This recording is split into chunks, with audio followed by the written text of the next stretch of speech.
Right, for sure. It was definitely like it was happenstance. Like when they said that they were going to have Ted come in, there was no talks of it being for like to ultimately bring in the $1 million championship.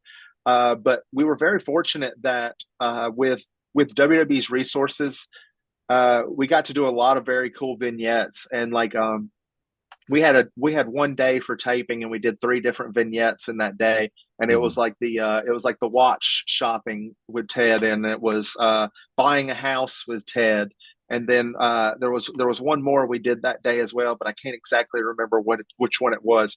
But it was just supposed to be those originally, and then once they got back to the production and they edited it all up and everything, they were like, man, this is some good stuff, maybe we'll get a little bit more out of this. And then once they started thinking about getting more out of it, then it was like, well, let's just try to bring in the $1 million title, since what I mean, it Mhm. was becoming so big. And it was just kind of like a week by week thing. And LA Knight is a little older than I am. So like he got to grow up on the original $1 million, kind of Mhm. storyline. And that wasn't my era growing up. Like I grew up on the Hardy Boys, right? So you know what I mean? It wasn't as attached to me. So for him, he really did want to make it as good as it possibly could be. I was just wanting to make it as good as it possibly could be, but not because of like a